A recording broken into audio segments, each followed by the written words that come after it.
Could you spend 271 days alone at sea on a 32-foot sailboat? More importantly, could you battle the Southern Ocean for 4.5 months? Well, that's exactly what Jerome Rand did. He's a solo circumnavigator, the author of Sailing into Oblivion, and one seriously tough sailor. He faced everything from frustrating but calm conditions to storms, 30-foot waves, and brutal 55-knot winds, all trying to break his boat and tear his world apart. We're about to hear his fascinating story. But first, if no BS sailing stories are your thing, please like, share, and subscribe. It seriously helps the channel grow, and pass along to that salty sailor in your life. I'm Captain Tinsley of Sailing Vessel Salty Abandon and Island Packet 320, and this is the Salty Podcast, episode 63. Welcome Jerome Rand of Sailing into Oblivion and the boat that took him around the world, a mighty Sparrow. Job well done. Like I said, I'm being inspired. One of the best things about collaborating with other podcasters and tellers of stories is that it gives the other person a good idea, and like, oh, I should try that, or I should try that. So, well, thank you for having me on the show. I really appreciate it. Well, and just real quick, I didn't realize, so it's an island packet that you have. Whenever they compare West sails to modern boats, that's the boat they always use. I was wondering about that because it looked like I know you have a full keel. Oh yeah. It is all keel, actually. They say you could drop a West sail on its keel and not use jack stands, and it would still stand straight up. Really? Yeah. Well, that leads me to my very first thing I want to ask you. Describe the Mighty Sparrow. It's a 1971 West Sail 32. So go ahead. Well, it's a 1975, and so it was just a shade under 50 years old when I took her around the world. And I originally was looking for that type of vessel, not specifically a West sail, but I was kind of aiming in that direction after learning that in The Perfect Storm, the actual sailboat in real life was a West Sail 32 called Satori.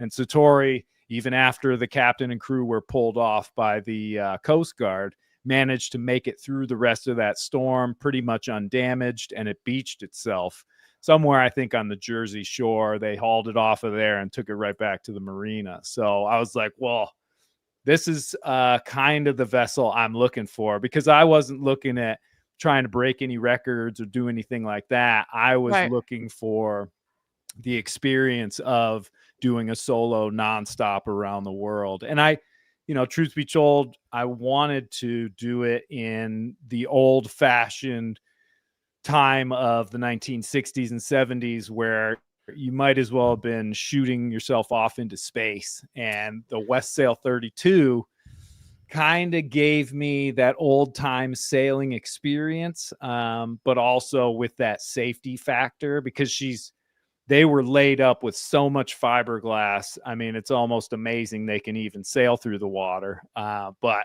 if you learn the ways of those old full keel, heavy displacement boats, you can actually get them to sail pretty darn well. You can power them up, but they really come into their own when you get into some pretty rough weather. And like any boat, a West Sail 32 has pros and cons as far as like speed and sea kindliness. They have a tendency with that big rounded bow to hobby horse if they're trying to go into the wind and waves.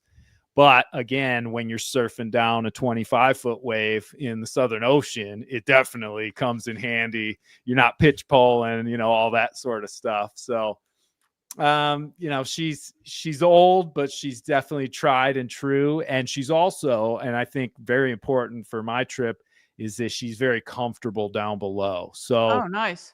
I felt like I had quite a bit of space, especially for all the food and the spare parts and everything, but also a nice double berth and a nice galley and a nav station. And if you're going to be out there by yourself for that long, you got to be at least comfortable, at least. Do you think it compares to an island packet? The accommodations are really nice. I don't know. I've never seen a West Sail. So would it compare to that or a Beneteau, or as far as accommodations go? I think it would compare to the island packet probably a little more, just Okay. because it's really spacious. Most Yeah. people that come down below on Sparrow and take a tour of it, they're like, I can't believe this is a 32-foot boat, and it's beamy and it's got good headroom, and it's a nice wide open boat down below, especially Sparrow, because it doesn't have a lot of the extras, the shelving units and stuff like that. It's a very bare bones West Sail 32. So you definitely have the airy feel down there, so much so that I actually built a giant cabinet that took up about a third of the cabin just for storage, and then also to sort of cut the idea of like, if I get knocked down, I'm not going to get thrown 10 feet to the other side of the boat. I'm only going to go about 5 feet before I hit the wall here. Yeah, and so I mentioned to you before offline that I actually listened to your book on Sunday. And everybody, by the way, I've included a link below in the description on Facebook and YouTube. If you'd like to buy his book, please use that link. But it was a good read. I listened to it in one day on Sunday, and I got to tell you, the closer you got to the Southern Ocean, the more stressed out I was. I was right there with you because I've experienced everything you said in shorter increments, and I can't imagine 4.5 months. But oh my gosh, I was stressed because it was, Well, as I would know, there was a lot of problems, and just the uncomfortable ability. Help me with that word. You know what I'm saying? Yeah. Yeah. So,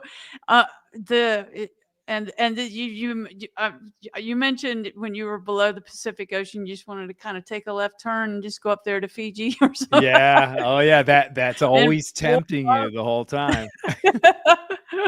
Oh man, that was But it's amazing the way you told that story. You were so honest. Well, and that's what I really wanted. I was very fortunate that the just after I returned, I was able to sit down with a very good author named John U. Bacon. He wrote The Great Halifax Explosion, amongst other, New York Times bestselling books. And he said, one of the things with these sailing books is that they tend to get kind of boring and long-winded, and I agree with them. I mean, I'm super passionate about these around the world books, but I know sometimes they're a little hard to get through. So he kind of guided me a little bit, and he was like, don't just start, with the beginning of the trip and go all the way through it. If you can do the narrative.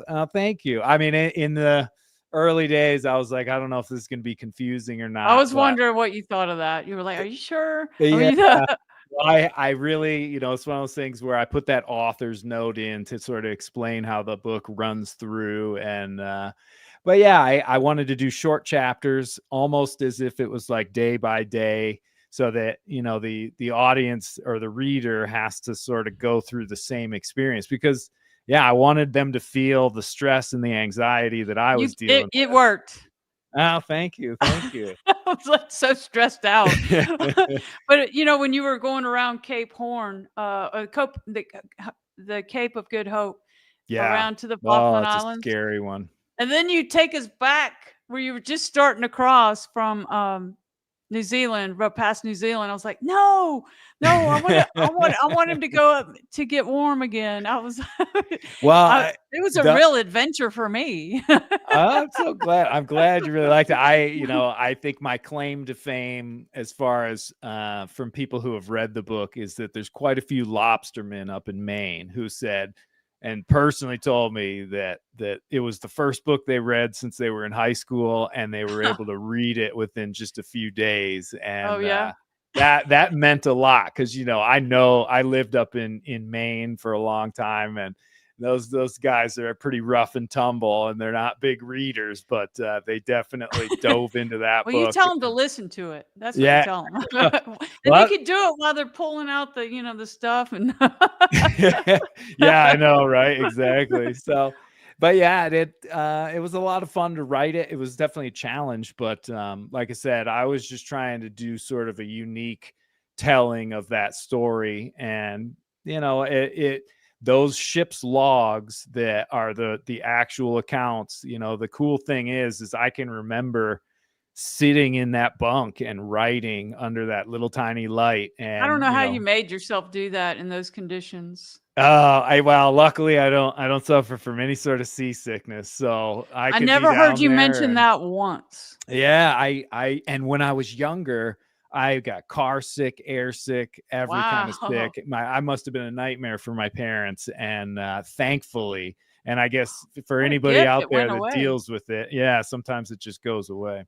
Well, I wanna you mentioned, the old-fashioned sailing from the '60s, and I've read and watched almost every video on the Golden Globe race of, 1968. Yeah, the original, The right? scandals and all that stuff and the sad stories, and, then I interviewed Kirsten Newshafer that Oh won. yeah, Kirsten's great, isn't she? Kirsten, was it 2020 when she won? 22, yeah, 22, yeah, it's every 2022. 4 years, right? Because Yep, correct. it was reinstated in 2018. It was so controversial.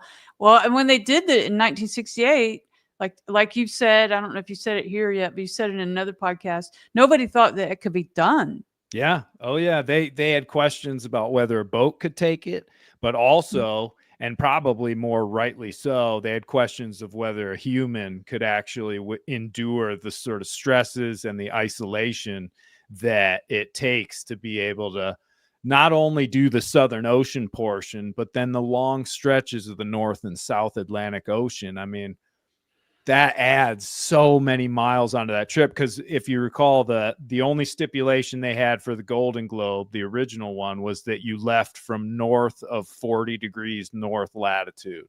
So that made it so that not only did you have to cross the doldrums twice, but you had a whole like extra ocean that you had to traverse to get, to get all the way around the world. And yeah, like I said, I mean, I think mine was just a hair under 30,000 miles. And it's a long time to be out there alone. A lot can be going wrong in your head. And that's where I think the real battle really occurs. Oh, yeah, yeah, no doubt. Well, so they didn't have another one until 2018. Yep. And because they thought, because it was so controversial and only one boat finished, only one boat crossed. I mean, it's like, I forget how many sunk. But so yours tied in with the 2018. I'm just now thinking of this. Well, I Did you moved mine decide up. before? Did you decide before, like, you knew this race was gonna happen in the Golden Globe in 2018? No, not originally. So I had finished the Appalachian Trail in 2012, and that was when I was thinking, okay, well, the next thing is going around the world, but it's going to take me 5-6 years to You do didn't even that. know this was gonna happen again. No, not even Don That's even McIntyre. more amazing. So, but here's the I mean, thing. because they basically did away with it because it was so controversial, and here's you coming along, "Oh, I think I'll do this." Well, that's the beauty of that course, is it's out there for anybody to do. They don't have to join a race, but Right, right. I do not recommend it, because it's far more risky, not having, this. I mean, Don McIntyre does a phenomenal job of coordinating and making sure that if things go wrong, he does everything in his power to get you help when you're down there. And that might not mean too much in the Southern Ocean, because it is such a ferocious place, but it definitely means something. So, Yeah, at some point you were, how far? 500 miles into the Southern Ocean? Was it well, I mean, I mean, at the lowest point. at the lowest point, yeah, to get around Cape Horn, you have to drop down to just about 57 degrees south latitude. And in the Pacific, that's kind of the neat part, is when you go right past Point Nemo, which is the furthest you can get away from land on our planet. And it's about 1,600-mile radius all around you of just empty ocean. And I think that equates to about 8.8 million square miles of just you in the ocean. What were you thinking right there? What was going on in your head? I thought it was pretty cool. I'm not gonna lie. I thought it was neat I got within about 30 miles of that spot. By that point, I was pretty well malnourished and cold and ready to get out of the Southern Ocean, but it felt that felt more to me like I had reached like the top of Mount Everest than going around Cape Horn did. Cape Horn felt more like I've got back down to base camp and I'm about to, get out of the danger zone. But when I got to Oh, Point sure. Nemo, that was a neat feeling. Wow. Okay. So let's go back. In your 20s, you did yacht deliveries, and then you spent 3 years at the Bitter End Yacht Club, saving and just really getting lots of experience too. So, Yeah, that was the second round at Bitter End. I had done 5 years before that, and then came back to actually earn the money for this trip and okay, save it. that's right. Yeah. Yeah. Okay. And so that do you think you think that all those experiences helped you get ready for this? In some ways, I mean, that's a whole different A little more type of cushy. sailing. Yeah, 80 degrees, trade winds. I mean, the British Virgin Islands and especially the North Sound on Virgin Gorda, where the Bitter End Yacht Club is. I mean, you couldn't think of a better sailing arena or venue to just be enjoying warm water, warm weather, and constant trade winds. It's beautiful.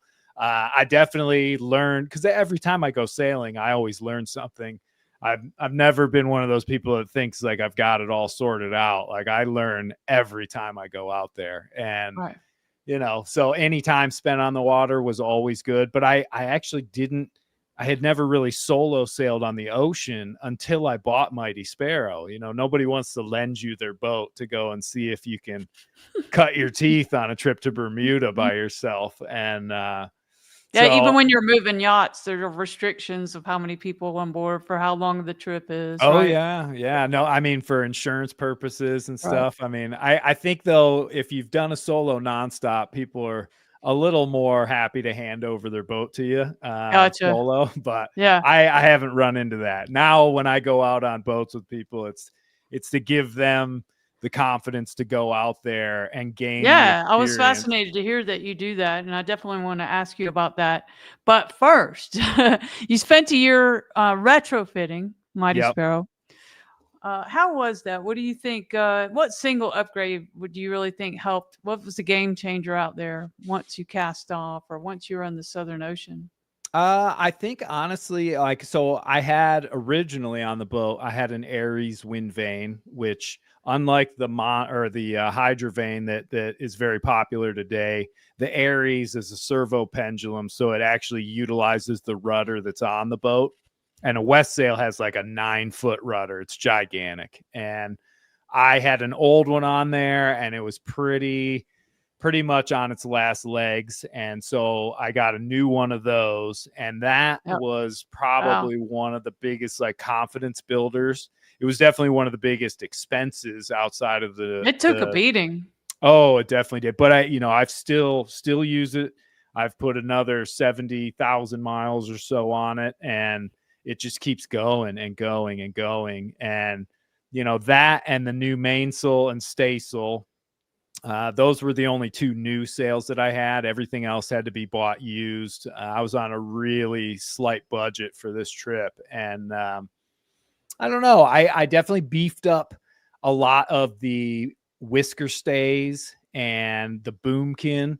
So on Mighty Sparrow, the backstay doesn't just go to the actual hull of the boat. It actually goes to a wooden boomkin. And one of the other nice parts about a West Sail as a choice for this type of trip was that there's a huge amount of knowledge, and so many boats had dismasted and they found problems, and all that was always logged. And so there were like 4 decades of people upgrading and fixing and breaking and fixing again, and that all was available to me, so I could make the improvements that I thought I needed. And for that trip at least, it definitely seemed to pay off.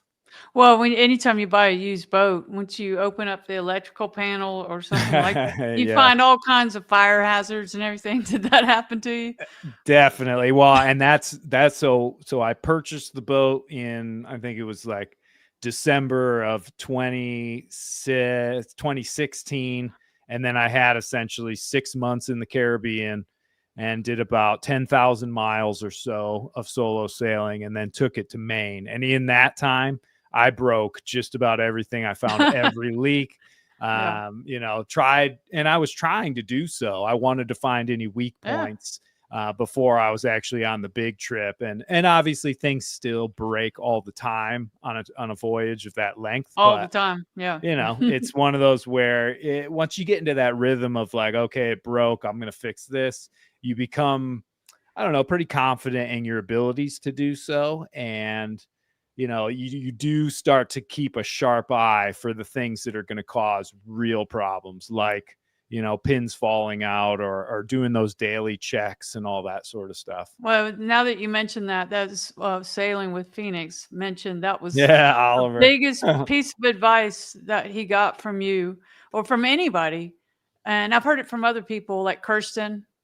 She said every day she did, or she went up the mast even. I don't know how often she did that, but how important do you consider that? It's absolutely essential. You know, it's one of the things that I always talk to anybody that I'm doing coaching or consulting with.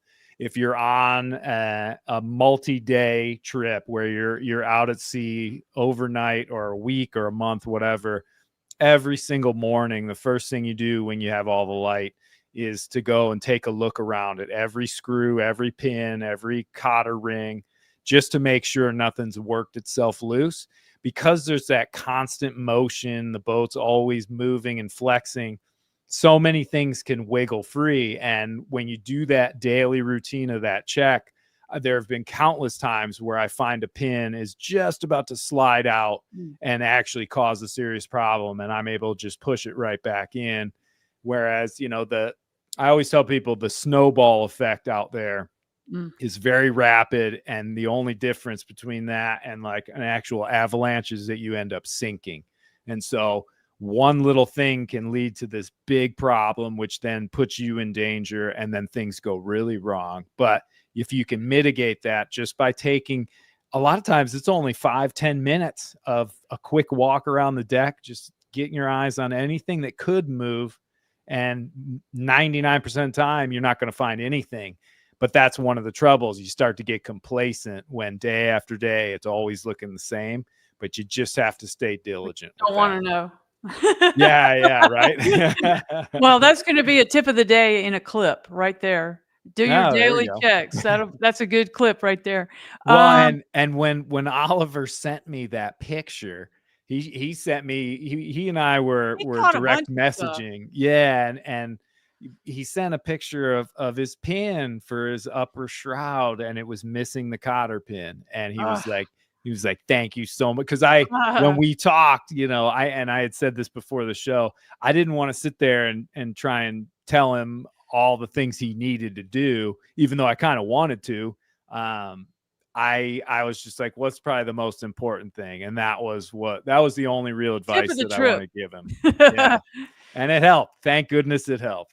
Yeah, he did a lot of. He mentioned you several times about that advice. So you'll probably get some clients, you know, for your. Maybe, who knows? I'd love to get out on a boat with him someday. Maybe our paths will Well, cross. sure. Why not? All you got to do is fly to Hawaii. Yeah, I know, right? Before sailing around the world, you didn't try for sponsors and you wanted to be independent, which I totally respect. You didn't want people telling you what to do. Tell me about that. So yeah, that was I had a kind of mixed emotions about that, because I did have a few people reach out when they did find out about the trip and kind of offer a few things, but I wanted this trip to be really based on that solo aspect, and I wanted to keep it as pure as possible. I think I didn't really understand how sponsorships worked. And all I could think of is, oh, these people are going to make me do this and they're going to want me to do that. And I didn't want this trip to be sort of tainted by any of that. And I kind of also had in the back of my mind, I didn't know that I would do as much speaking as I do now. But when I speak at schools, and especially to younger kids, it's nice to be able to relay just how much you can do when you start with very little. So you can do these huge things, and you don't need every I like it. resource on the planet to do it. You can start really small and do really big Oh, stuff. man. Okay, that's another tip of the day right there. That's awesome. I love that. So I'm glad you did it that way. And you didn't announce it to many people. No, I just, this was pre any social media really that I had. And again, because my resources were limited, it was before Starlink. The whole idea of trying to blast out this stuff was pretty much non-existent at that point. And I don't know, it was Well, you just one of did those say things. it was because you were thinking if you decide not to do the whole thing, wasn't it that? Well, not so much that if I decide not to, but if I didn't make it, Yeah. because I figured my chances of success being just a lone I sailor heard doing you say this that on was, another podcast. You were yeah. saying most people don't make it. Well, because and the vast majority of that's just going to be equipment failure. There's a million things that can go wrong. I could get sick. I could hurt myself, and I just figured, you know what? I'll tell everybody about it when I get back. I don't need to tell everybody about it before I go. But it Take did the it pressure got off. out though, didn't it? It got out while you were A little bit, yeah, because I was always making sure that like my family members and stuff knew what was going on each day, and they were posting like a little blurb on, I think, Facebook at the time, but it was small. I mean, when I got back, I think there might have been 50 people there or something like that, and that was fine. That was an easier transition for me to make, especially after being out there for so long. Yeah.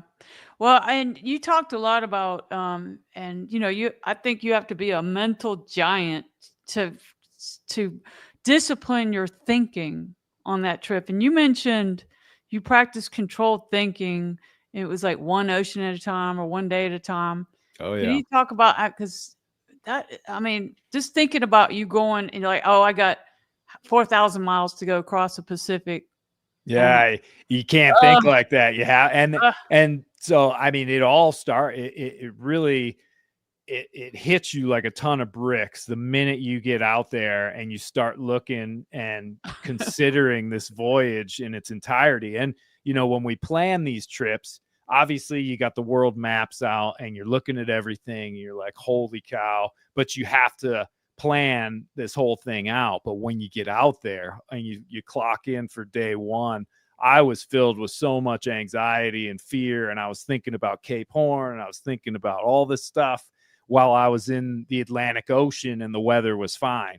And to dampen down those anxieties and those fears, what I started to do, like you said, was just shrink down my focus. So instead of thinking of the whole world that I was trying to go around, I thought about just the North Atlantic Ocean.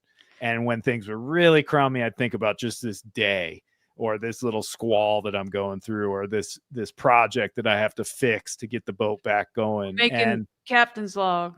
oh yeah, constantly. And it helped to ease it. That takes And a lot of discipline right there, especially when you're big waves or uncomfortable. oh yeah, well I had some damage occur when I was trying to duck underneath tropical cyclone Ophelia, which ended up turning into a hurricane. And I only got touched by the outskirts of it, but I had some equipment failure, and you're just thinking, what am I doing out here? And all these negative thoughts. And it's your brain, I think, just trying to protect you because it knows you're doing something pretty dangerous. But that's when you kind of have to be a student of what's going on up there and start playing with different ways to kind of convince yourself. And because it's all about trying to ease those worries and ease those anxieties to get to that place where you can sleep and you can focus on what you're doing.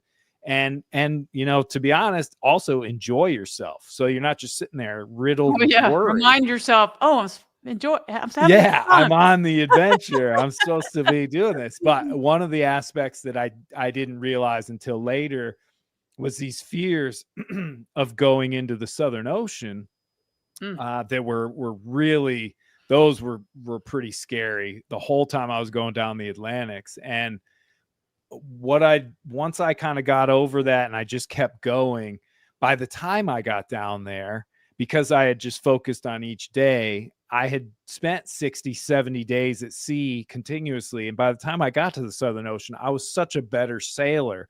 And I Mm, think that can wow. be Yep. converted over to any challenge in any walk of life of like, okay, yeah, it's really hard in the beginning, but as long as I don't quit, every day I'm getting this practice and I'm getting this experience that, you know, when it comes time for the busy season or, you know, the crunch time or panic situations, well, I'm going to be in much better shape to deal with that. And that was something I didn't know before, but I definitely took that away when I finished.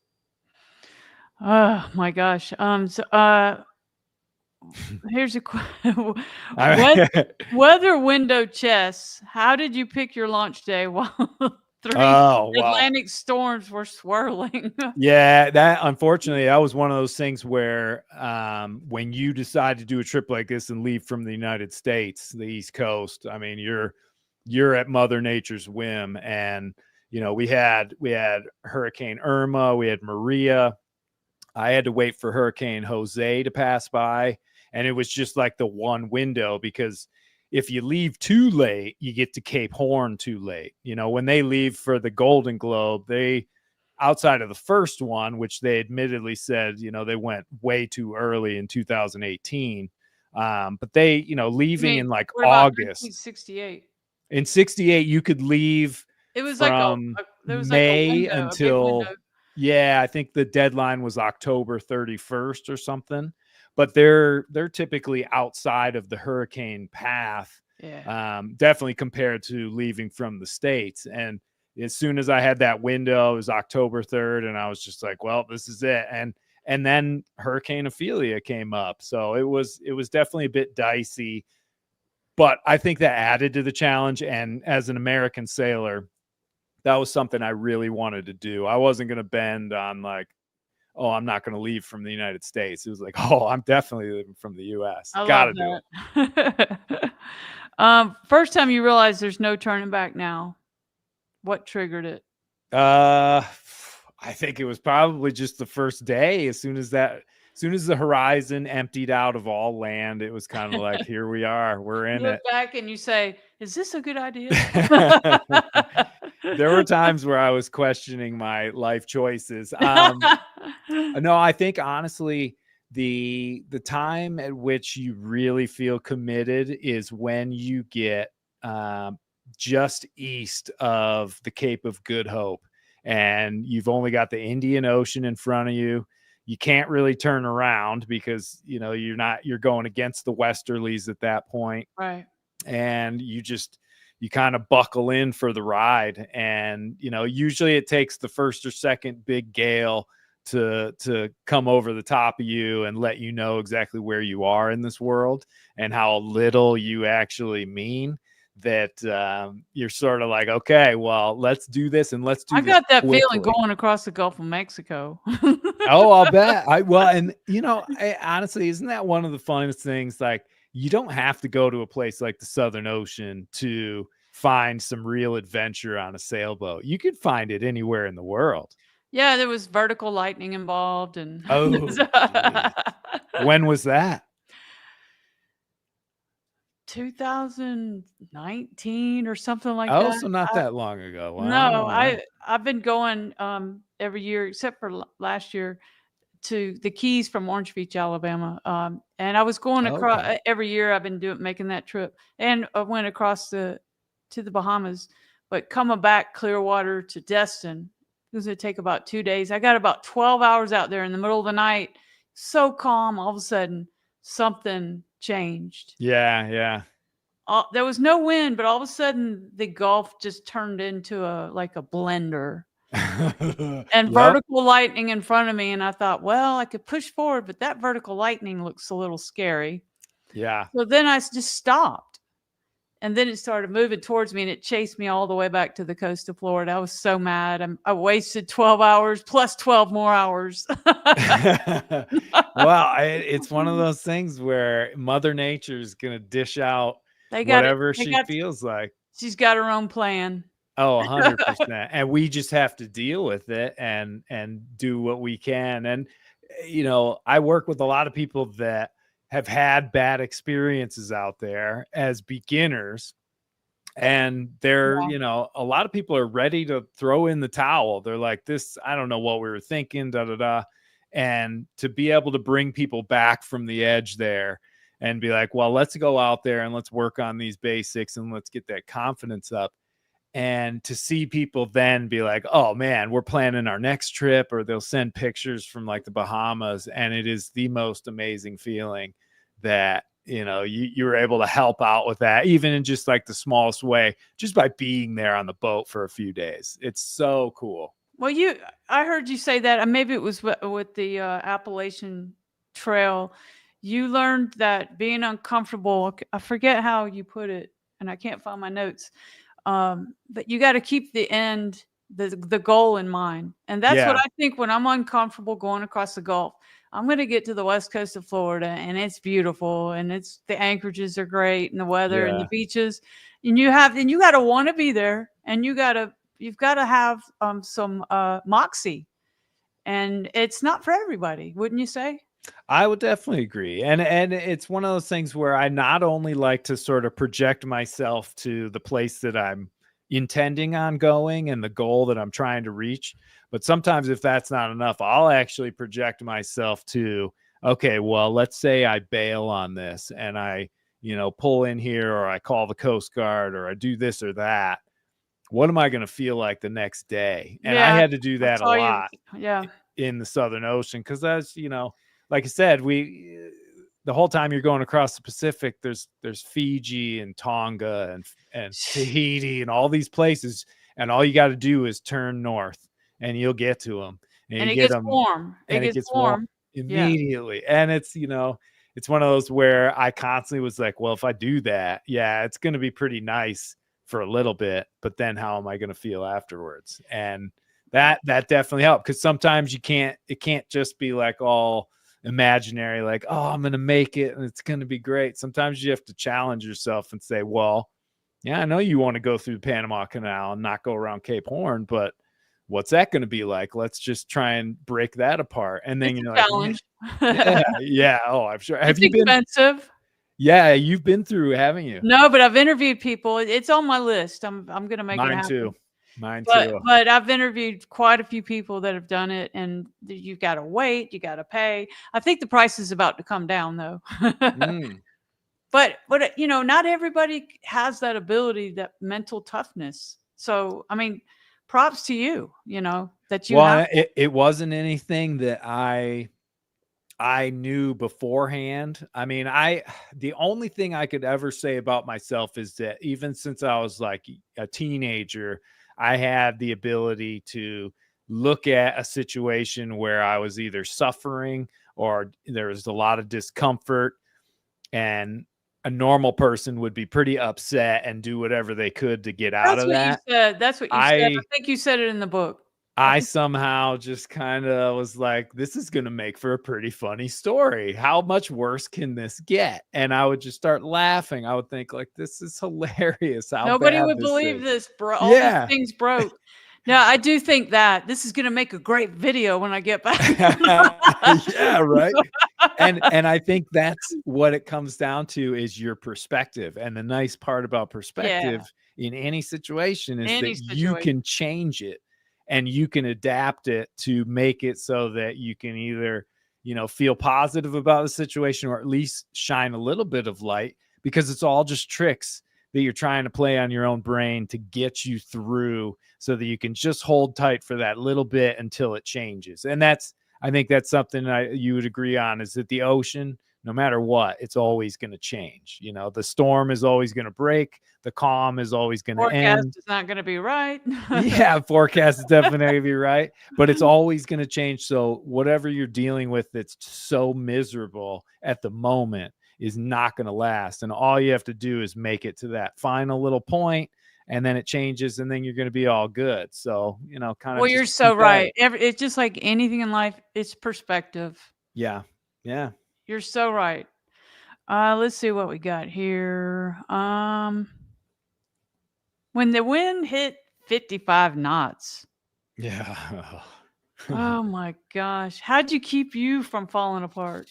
You know, it's I was on my last boat in Hurricane Sally. oh, I really? was tied up and the lines broke and it was 115, no, 110. Jeez. 110. Wow. And that's a whole different deal on a boat. Yeah, Because I live in a hurricane zone.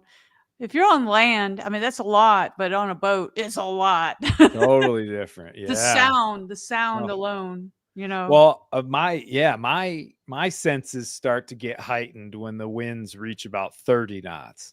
And I as it bet. goes up and up and up, yeah, I mean, one of the things that always gets in my head is the sound. And Yeah. I couldn't even imagine. I've never heard or been in wind anywhere near 115 knots or anything like that. But yeah, when it Well, gets up, what comes with wind? Big waves. big waves. Yeah. Yeah. Well, and that one, I mean, geez, when it gets that windy, it's just spray. I mean, the waves are just getting chopped in half, but or at least It that's was what I've like been I was in told. the Gulf. I could see the bridge to the Gulf, Yeah. the pass, but it was like the waves were like I was in the Gulf. It was crazy, and Jeez. it How broke long my did it home last? all night. Oof. Wow. Yeah. Oh, And, yeah. and we were, the lines broke all on the port side, and so we were playing cowboy for 2 hours. Oh, jeez. But Wow. there's no pulling or anything. It's just like you can get them on there, pull as tight as you can, and that's it. That's all you can do. Yeah, yeah. Well, and sometimes that's even what you kind of have to do out on the ocean is just you go with whatever plan you have for how it's going. So when the winds crept up and got into the steady 50 knot range and it's gusting higher, but the sustained winds are in that 50 knot range, I couldn't even have any mainsail up. And I'm going downwind. I'd have a teeny little storm jib that was sheeted right to midships. And so it wasn't really catching the wind, but it was helping to keep the bow pointed downwind. And, the seas just keep building up, but you're listening to that noise. And oh man, Stressful. it's Stressful. very stressful. I spent most of the time down below, but there was one night in particular that as the wind started to drop off, the waves were still there, and the pressure of just pretty much the bare poles wasn't enough to keep us in front of the big breakers and let us kind of surf our way out of it. And that Mm. was where, you're taking notes from the past sailors like Bernard Moitessier, his epic tale of, cutting the drogues that he was towing behind Joshua, and that allowed the boat freedom and all this sort of stuff. And I'm like, well, I might as well try. And so I Yeah. had to go and put a little bit of mainsail up, and you do these things, and sometimes you have to adapt, and the plan you came up with isn't working anymore. But that's where I always like to have like 2 or 3 different game plans or options, like whether it be heaving to, or forereaching, or just changing the sail plan. But ideally, whatever you choose is going to kind of work, and you can spend the vast majority of the time either down below or right in the companionway. Because if I don't have to be up on deck when the weather gets really bad, I definitely don't want to be. Well, you mentioned that you were sitting there below, and all of a sudden it was like a bus hit you. It was so Oh yeah, loud. yeah. Ugh. The knockdowns are always pretty scary. I mean, even That's in a boat scary. as overbuilt and heavy displacement as a West Sail, it's fiberglass, and when a wall of white water hits it, it's so loud. I'll never get the sound of those knockdowns out of Mm, my head. I can always just close my eyes and picture and hear it. yeah. And the force, it's absolutely astounding that something like water can actually impact something that hard, but it definitely And can. they're just thinking, what just broke? Yeah. What Oh just yeah, yeah. And then it must have been hard to go do a check and Well, that your kind of stuff. adrenaline's pumping at that point. So you just rely on that. You get up there, you do your checks. And like I said, with the West Sail being so built up, the first knockdown that I received in the Indian Ocean, I think we might have popped a grommet or two or something out of a spray skirt, but that was it.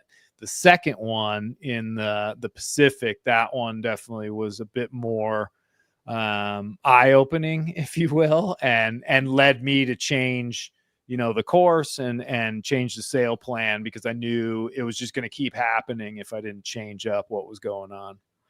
You mean the surfing, like going with the waves, or did you Yeah, we had change your trajectory? it essentially, the winds had started to drop off, so I wasn't going fast enough. When the big breakers came up and the wave is nice and steep, I want Sparrow to be in the rhythm with that, so she'll surf, and she'll surf really fast, but she needs enough sail to be able to do that, especially in the big breaking waves. And outside of what happened to me in 2022, and that was completely being in the Gulf Stream and all that sort of stuff, normal ocean waves, I think, give you the opportunity to fine tune your speed, your sail plan, so that you can get into the rhythm with the wave and stay kind of in this safe zone. And a lot of the racing boats will tell you that speed is your friend in a lot of those situations.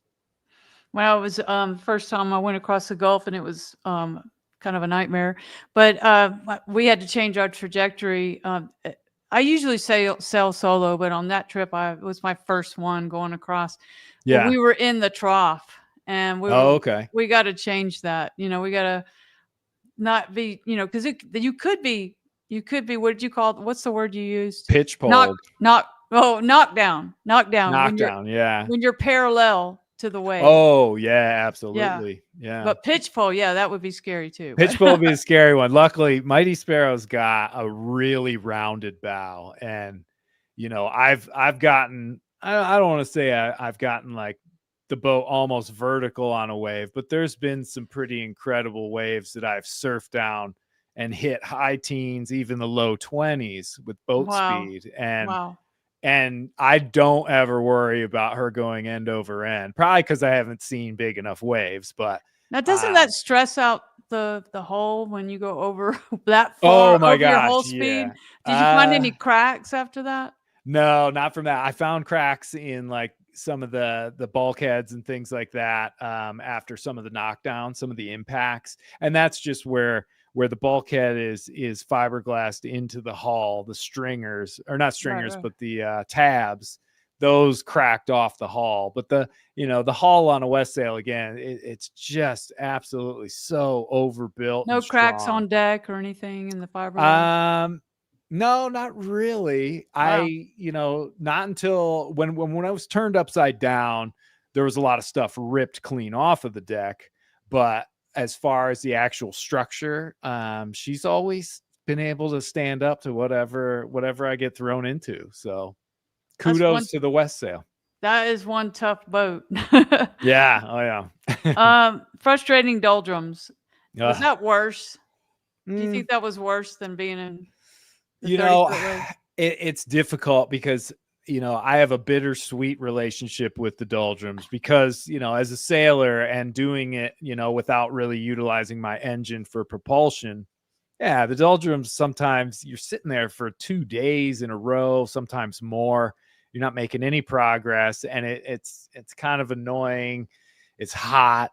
But then on the other side, you have these beautiful cloud formations and these sunrises and sunsets. And I think it was 2020 when I was out there, and there was one night where the sea had gone so flat and the stars were so bright that you could not tell the reflection from the actual sky. And it honest to goodness felt like I was floating in outer space. And when you get to experience little things like that, for me, it makes all sort of the annoyance of the stop and go sailing, the intense squalls, the lightning, it makes it all worth it, because you're earning that one perfect moment or that one really nice night.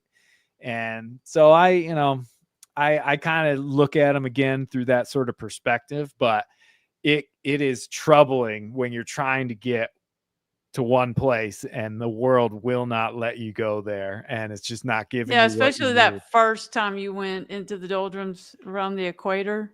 Yeah. Oh yeah. When you hadn't even gotten to the Southern Ocean, that must have been really frustrating. It's like, let It me just definitely. get down there, let me get started. Yeah, well, because that, and again, with doing these sort of trips, that route especially, and doing it in an older boat, you're not racing against anybody, but you're racing against the seasons, because you are trying to get to Yeah. Cape Horn and out of the Southern Ocean before the winter time. And ideally you're going to be at Cape Horn between like December and February. That's the peak of the summer down there. It's going to be your best window. And I think I But got still there. cold, right? Oh, it's still cold for sure. And some of the old Cape Horners talked about, even though in the summertime the overall intensity of the Southern Ocean isn't quite as bad as the winter, Oh, you can still have some of the most violent, intense storms yeah. that they had ever seen. I think that was the advice they gave to Bernard Moitessier when he was going down there. And so you just try and get around in the best window. I didn't get there until April 7th, I think, is when I rounded Cape Horn. And I didn't get out of the Southern Ocean until another week or 10 days after that. Well, I interviewed, do you know Abby, Tanya Abbey? I don't know her, but I know of her. Yeah. Okay, well, I got to interview her. Oh, So wow. I know. I was like, so I read her book in 2014, and I got my first boat in 2015. And there was several things that she's no GPS, for anybody that doesn't know. She was in the 80s, 1980s. She went around the world. Yeah, she stopped, and it took her 3 years, but that was fine. But she didn't have a motor going up across the Pacific. Yeah. No GPS, But she talked about, and of course she didn't have Starlink or anything. There was no communication. Absolutely, she didn't have any. Yeah. So one thing she talked about was how she was, whatever you were doing, you were so in the moment. It's 30 Yeah. days across the Pacific. Like if she was brushing her hair, this was the exact sample. That's all you're doing. You're so in the present. She was making soup. That's it. Did you experience that at all? Oh, absolutely. I mean, outside of in the morning at 8 a.m. Michigan time, I had to send a quick little text To your brother, right? to my parents to make sure that they knew, because they, and still to this day, just the other day, my mom was talking to me and she was like, you remember how little sleep I got the whole time you're out there? And that But you it's had to one of take those a things. vacation to sleep. Oh, it was bad, and that is a warning to any young people out there that want to go and adventure. Just remember, you might have a family member that is going to be riddled with worry. But Yeah, she understood this was something I needed to go do, nice. and so she wasn't going to impede me on that. But she did. She definitely had those rules, like She had every some day. rules. 8 a.m. Michigan time, I get a text, position report, all that sort of stuff. But outside of that, I was just in it. And You were in the moment. yeah, I haven't changed that since. And I sail quite a bit still, a lot of long passages, sometimes up to like 88 days or so. And I still, part of me, especially after seeing like Oliver's trip, I'm kind of like, man, maybe I should be posting ready some to of the stuff while I'm out there. But I've never made the leap. I've never gone to try and be able to upload things while I'm out at sea. Because there is something to be said about that. I think when you go out there, at least for my own experience, I'm looking for the disconnect, because I know how my brain changes and how things slow down, and kind of, even though you're on a boat, I get on more of an even keel when I'm out there, because like you said, I'm in the moment. I am noticing the clouds. There's none of the fast-paced clutter of normal modern society and technology just constantly hitting me. And it's something that I crave. And usually when I get out there, I'm kind of like, oh, I can't wait to get back and watch some YouTube or something like that. But the times that I'm out there, I cherish those. I really do. Well, I'm jealous. I'm jealous that you're able just to disconnect for that long. I'm a real estate agent, so there has to be some connectivity. Yeah. Oh, yeah. Well, and as a podcaster, yeah. Yeah, but it pays for the sailing. You know what I'm saying? Right. Well, and that's one of the things. I think if I get to go out for a longer trip this winter, the one thing I was thinking is, boy, if I had Starlink, I could do the podcast and keep uploading it while I was out there. But Right. then it's like, well, if I'm going to do that, why don't I upload for Instagram or YouTube? And I don't know. Then all of a sudden I'm in that thinking of like, well, shoot, I'm going to miss out on all that being in the moment sort of thing.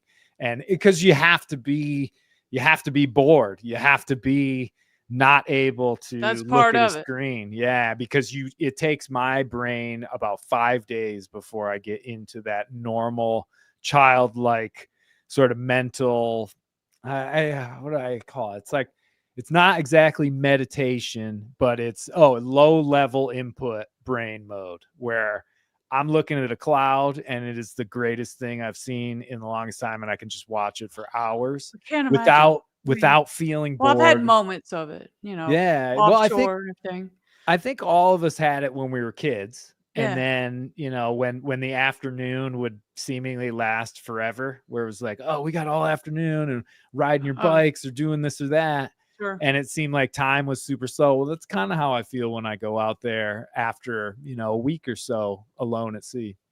Yeah, those sunrises and sunsets at sea. And I saw that video that you put up. I used it on the thumbnail. Oh, that beautiful big orange sky. And you were like, this is why I come out here. That was a rough couple of days. I can't even remember which trip that was, but that was squalls and just shifting winds and then calms. But it blessed me with that beautiful sunset that night. And it was so orange and so overwhelming. Like, it was orange. Oh, it's just amazing. So orange. Well, I got some rapid fire questions here. Sure. All right. So short answers are fine. Got it. What's the first thing you miss after a week alone at sea? Ooh, first thing I miss, probably pizza. I think pizza is just always going to be number one there. Okay. Worst kind of breakdown to face completely solo? Probably the scariest one was just past New Zealand. My computer that I was getting weather files and forecasting on basically stopped working, total blue screen. And the backup computer, from what I was told, would not do it. And I thought, oh man, I'm not going to have any weather reporting for the rest of the world. And that was terrifying. You figured it out. After just trial and error. Your satellite phone, you made it. Like, everybody said it wouldn't work. And you're like, what else am I going to do? Even the company said it wouldn't work with that computer. So who knows? Awesome. You have to read the book to know what we're talking about. Piece of gear that gives you the biggest peace of mind offshore. I think you already answered that. Well, the Aries is great because it steers the boat, but the AIS is probably the best for peace of mind. Sure.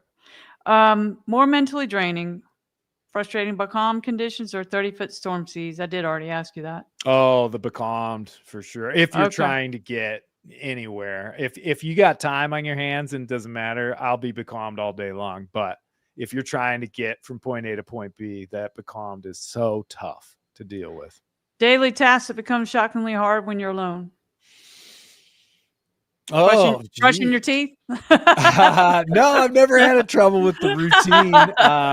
You didn't bathe, but probably the most time consuming, honestly, is trying to do a quality load of laundry out there on the boat. It's an all day affair to try and get it dry and salt free and all that stuff. That was quite a process. That made me never take for granted a washer and dryer. So tip of the day, you mentioned that if you hang them up in the sails, all the crystals of the salt comes off or something like that. Well, they'll start flying as long as they're shaking. They have to stay up there for hours, but I would do my laundry in salt water, and as long as it's up there for long enough and it shakes all the salt crystals free, then it won't retain the dampness and all that. Well, I read somewhere they would put it in a bucket and close it up, and then throw it over with a line, and it would just be like a washing machine out there. Oh, that's a good idea. I never Yep. thought about that. Make sure the lid closes, you know. Excuse me. Yeah, you don't want to lose them all. Yeah. Okay. How do you stay sharp without burning out on solo night watches? I sleep most nights while I'm out there, and if I'm alone, my normal sleep schedule is 11 midnight. That's when I'm going to try and bunk down if Mother Nature will let me, and then I'm usually asleep for an hour or two at a time, and I just come up, take a look around. If nothing's changed, the sky looks clear, I'll go right back down, and I'll do that all night until sunrise. But if I'm on a delivery or something like that, and I'm out there and I'm actually doing a night watch where I have to sit in the cockpit for 3 hours, it's all about music, podcasts, audiobooks, and that usually makes the time go by. Okay, that makes sense. Scariest noise you've heard on the boat in the dark? Oh, for sure, it's the whales. There was really? a time though in the doldrums where I'm just sitting there floating, no sails up or anything, and then I start to hear like pah, pah, pah, pah, and it just kept getting bigger and louder and closer, and it was like a whole pod of dolphins that we kind of just slowly drifted into. They were all asleep, but they're at the surface and they're just popping their little spouts. And I did not know what that was for quite some time, and it was definitely freaking me out. You were afraid it was whales. I didn't know what it was. I was just like, what is that noise? It's a monster. Yeah. Hello from San Diego. We'll catch up after you finish. Do you know this, Barbara Benedict? Hello from San Diego, Barbara. I don't know. Caught me on the spot. Oh man, I didn't mean to put you on the spot like that. Oh, no, that's sorry, right. Barbara. But oh nope. I'm sorry, I got a little cough, and I'm trying to. You guys, if you would ask questions, we definitely want. This is an interactive podcast. We got several, lots of people watching, and if you want to ask him a question, please. Oh, found you through SWP. Sailing with Phoenix. Oh, yeah. There you go. But yes, yeah, please. pretty amazing how many eyes he had on him, for sure. Oh my gosh. Talked afterwards, that was definitely pretty incredible. For him to leave basically, just a sailor, and then arrive a month later, famous like that. Well, you and I both interviewed him 3 times. What intrigued you? I know why intrigued me, but like with all your experience, what intrigued you? In the beginning, I think it was just the fact that he was going for it. That he had mentioned on one of his videos that he had very little experience, but life was too precious, and he was like, I'm going for it. And anybody that's gonna go for it like that and say they're going to do it, I want to find out why and what motivates them, and because so many of us don't. Yeah. And we think of all the reasons why we shouldn't. There's a lot of talkers. Oh, for sure. And that is okay, because I know a lot of people that want to be on the dock working on their boat, talking about the adventure that they know they're never going to go on, but that's where they want to be. Right. Oliver is definitely in the other boat where he's like, I got to go do this. I got to change my life. And so I just reached out, and thankfully he hit me up. And then, it was cool because we do the podcast, but then we talk for a while afterwards. And it was great to kind of just be there with him and messaging back and forth. And I can't wait to see where else he goes. Yeah, I think the first time I saw him was maybe October or September, and I saw that post where he had like gave up my job, emptied out the Yeah. 401k, which he was, let's face it. I mean, let's be honest. He was a genius at that whole social media thing. Oh, he definitely did a great. Well, and he was really diligent. It's very easy to get kind of bored and think like, oh man, I don't know if any of this is working. No, who's listening? Yeah. Yeah, and you don't want to be sitting there repeating it and stuff. But I think he kind of had it in the game plan, and he was like, you know what, this is what I'm going to try and do. Let's just keep doing it. And he was diligent, and he was very authentic. He wasn't like, dude, I'm living my best life in the Columbia River Gorge, and it's this that. He was just like, oh well, this is what I'm doing. Yeah, today. I've never sailed out of the Columbia River. Yeah, I know. It's so crazy. The first so time crazy. he goes out of that pass, he's going across. So Victoria, hey Jerome, so glad Ken and I caught the broadcast. Hope you're doing well. Oh, Victoria, hey, how we doing? Where do you go next? Any upcoming? We are going to ask that question. Probably saved his life. That's probably true. You saved his life. Okay, so which onboard system seems to fail most often under real ocean miles or stress? Oh, good question. Well, I wasn't using any sort of chart plotter, so I couldn't really test that. The Garmin InReach that I was using started to malfunction quite a bit. Yeah, I think it was just because the salt water. I would say, honestly, any sort of electronics, anything that's got to use electricity running through a bunch of wires is going to fail on you at some point on a trip of that magnitude, which is why it was mostly paper charts, logbook, and by the time I got out of the Southern Ocean, my batteries were completely toast from undercharging for all that time. And yeah, you lack of sun and right. I could barely keep. The only thing I really kept on all the time was the AIS. You don't even use navigation lights when you're down in the Southern Ocean because I only saw 4 boats in 4.5 months. Did you have a wind generator?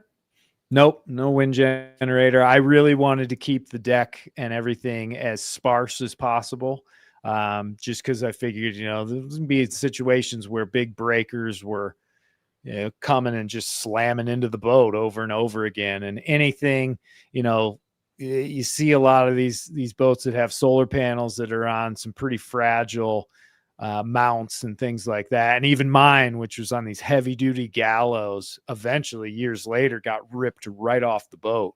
And, again, trying to keep the boat as clean and clear on deck as possible is really, really important for that type of sailing. Look at this. Both you, Salty, and Jerome gave critical advice. Remember, I was talking about this. Salty said $500 rig check would be very well spent. Yeah, definitely.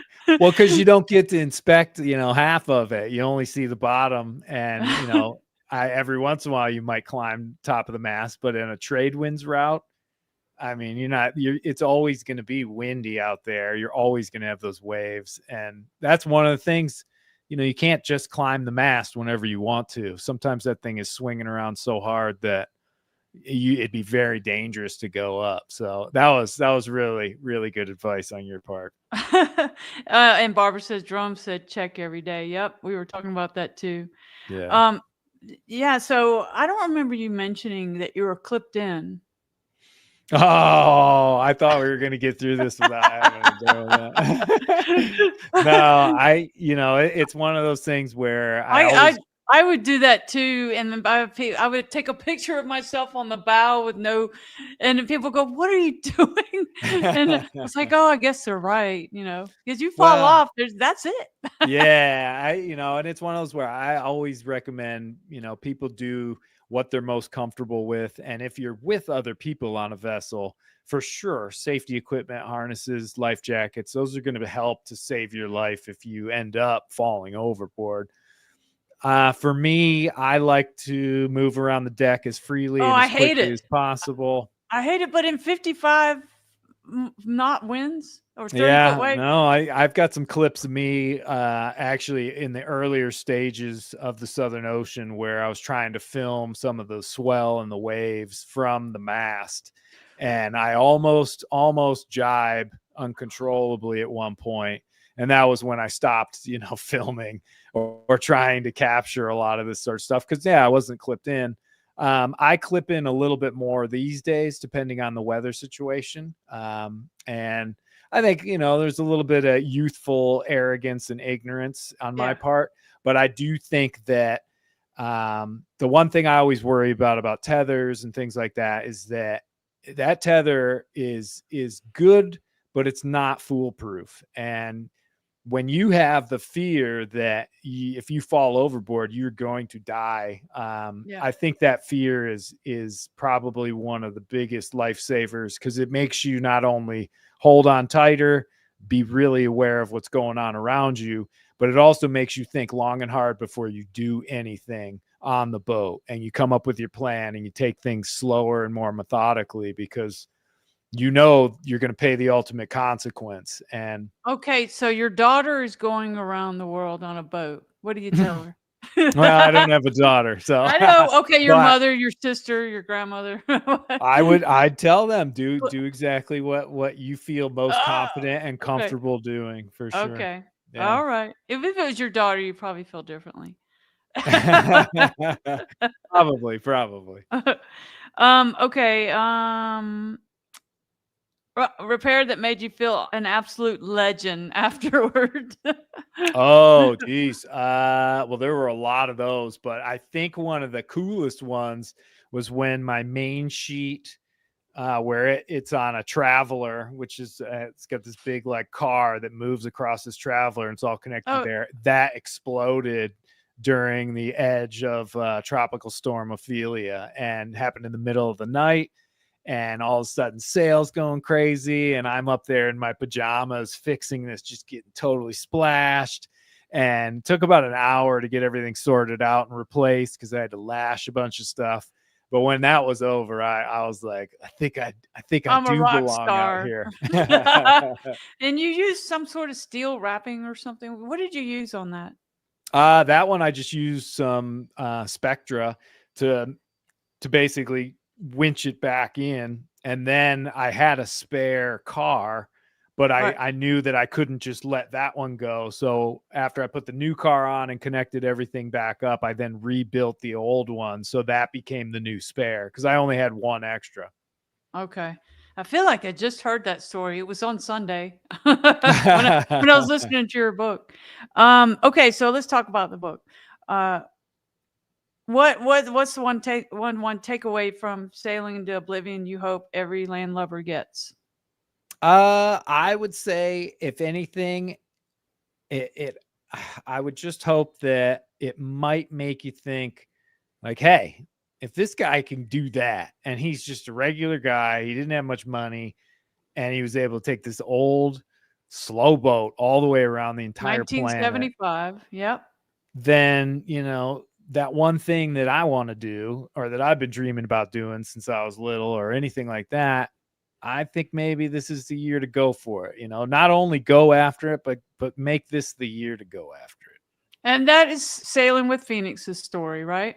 Yeah, exactly. And that's probably why it captivated me so much, was that he's going for it. He's not waiting until next year, not waiting until it's a perfect time, because it's never going to be perfect. Well, there was a couple of trolls that were trolling my videos when I interviewed them, saying that, so what? Yeah, a lot of people have done that. And then all his followers I wouldn't have to say anything. All his followers would jump on him. It's not the point. It's him. It's, it's his whole story. That wasn't the point. The troll was missing the point. The troll is just being a troll. Yeah. But they're always going to be that. And it's just, it's just, I'm sure you've had them. Yeah. The unfortunate part is that there's those comments and those type of people prevent me from even diving into the comment sections on 99% of any content I put out. Cause I'm just like, nah, I'm just Well, gonna leave all that for somebody else to deal with. And it's you very know, rare for me. With he's got 2 million followers now, so yeah. it's gonna happen for sure. But he seems that he's got a great attitude. I haven't even seen that. Everything I've seen has been positive. Yeah. So he's got the right attitude for it. Um, okay, so Victoria, here's the question. Have you already set the next impossible horizon? I have not. It's always going to be a bit fluid. I do have a new mainsail and a new staysail on Mighty Sparrow, which is I really love that one of the name, by the keys. way. Oh, thank you. Yeah, Yeah. I always liked it a lot. It's actually kind of half named after the Calypso singer, Mighty Sparrow, and then Oh, okay. also the fact that those sparrows, they're such small birds, but they have that huge migration pattern, and you find them all in the edges Isn't of that the the earth. bird that people get the tattoo? Oh yeah, definitely. I Has learned nothing about to do that with on the Jack podcast. Sparrow though. No. It's a number of miles or something. I learned about that on my podcast, interviewing people. It's Oh, amazing what you nice, learn. nice. So Time will tell though. I don't know. I definitely want to do at minimum one more well, you're really gonna big get the trip. tattoos, what I want to know. Oh geez. I am tattoo free still, but I You should get the promised myself I was Sparrow. going to do something after the Appalachian Trail, but then I never did, and I don't know. I'll get Okay, something. well, Yeah, there's we'll something to be see. said for being tattoo free. Um, okay, so you're not sure what the next trip's going to be. Not yet. I do kind of in 2022 I was going to do a figure eight around the North and South Atlantic. That was the trip where I got turned upside down and probably one of the worst storms I had been in, and broke everything and then had to limp back.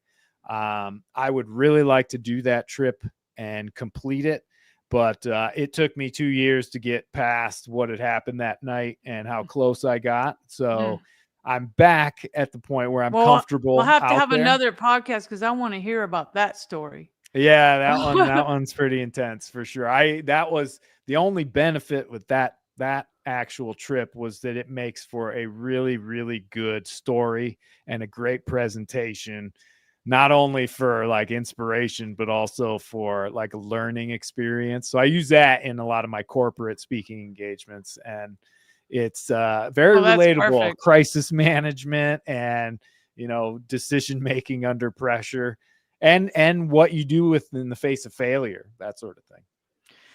Okay, so James Lloyd wants to know, he's new. What happens if when you ground a boat, and how you dealt with it? Well, why don't you go first? I You don't didn't have to worry know. about that on the trip, did you? Yeah, no, because I'm a blue water sailor. Yeah. I've never, I don't think Sparrow has ever touched the bottom.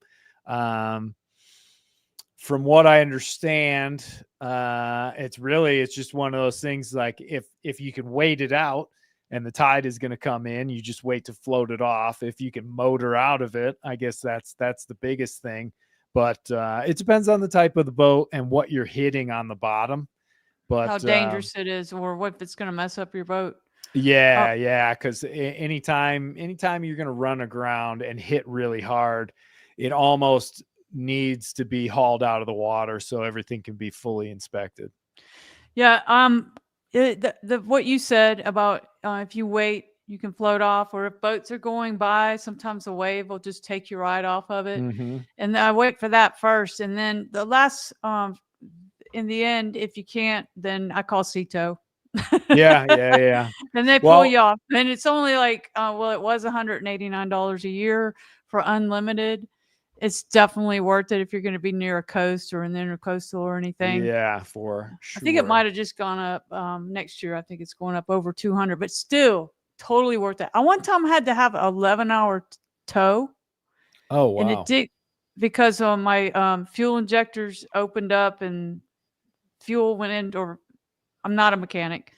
I think the fuel went into the oil or vice versa, Mhm. and 11-hour tow free.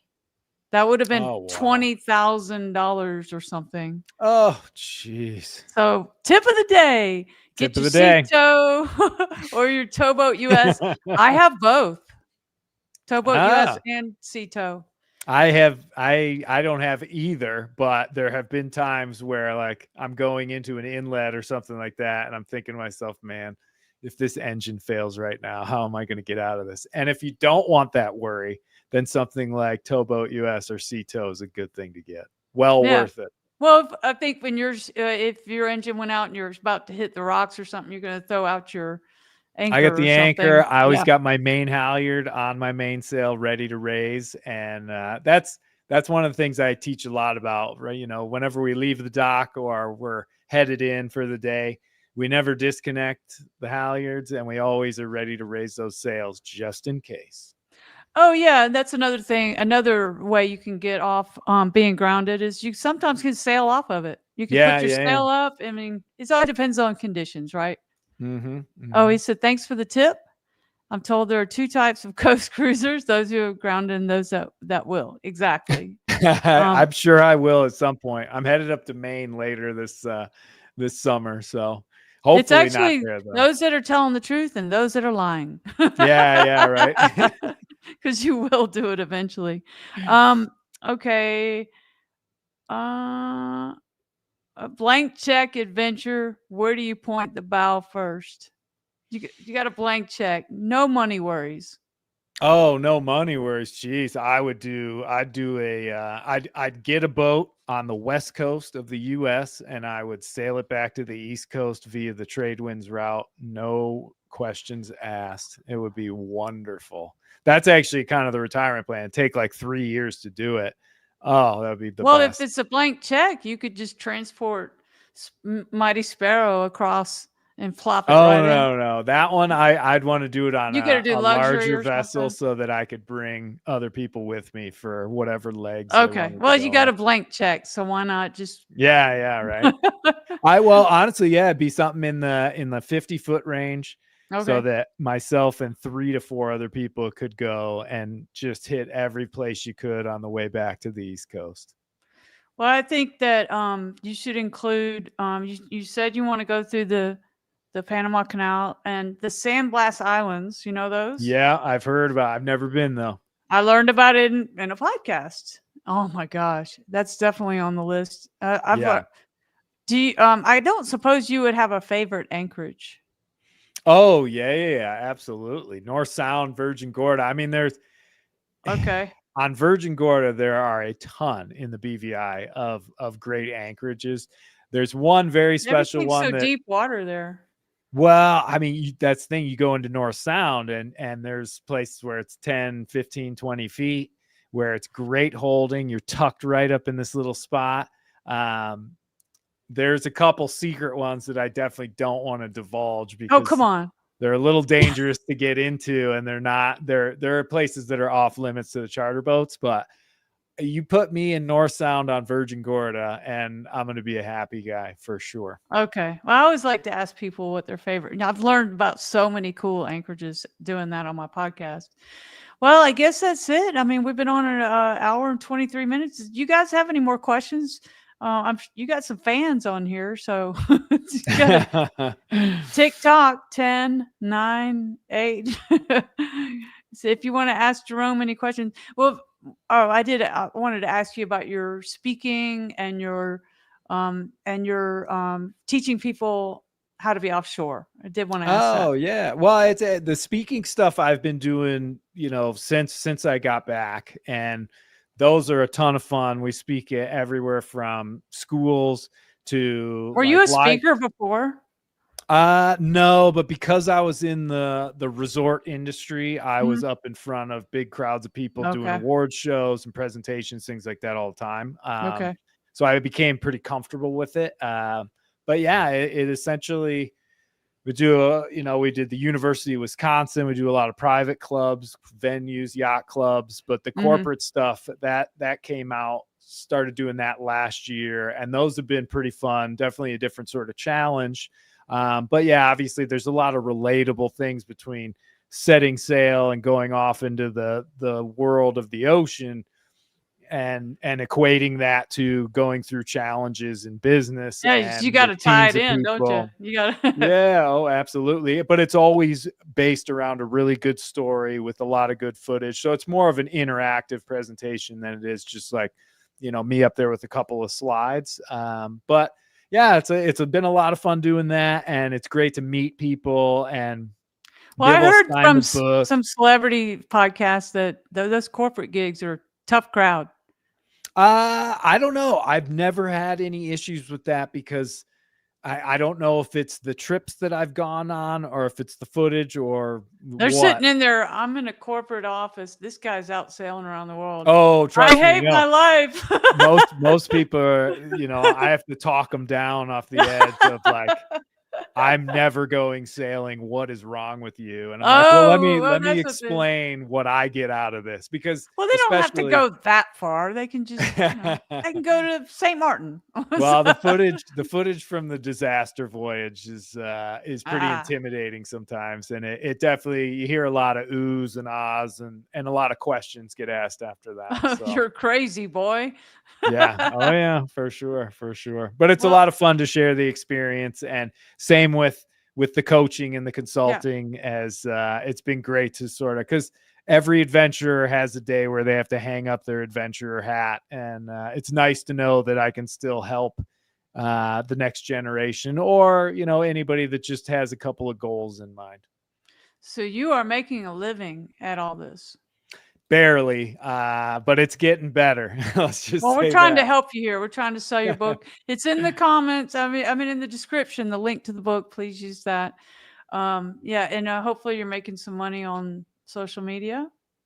Not really, no. But Yeah, I think it helps get my foot in the door for some of the speaking stuff, sure. and if anything can help that, that's always a good thing. Well, I've heard that speaking is pretty lucrative. So, Yeah, it can be. It's just when it's a little few and far between, but okay. Hopefully it'll sometimes pick up.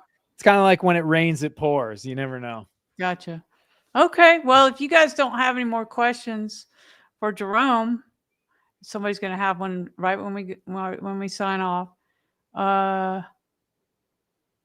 Well, anyway, okay. Thank you so much for coming on. Thank you. That was Great to meet absolutely you. wonderful. I really appreciate you having me on the show and taking your time to chat. Fascinating. And I want to have you back maybe after the next adventure, or at least maybe come back and talk about that incident that happened in the Atlantic.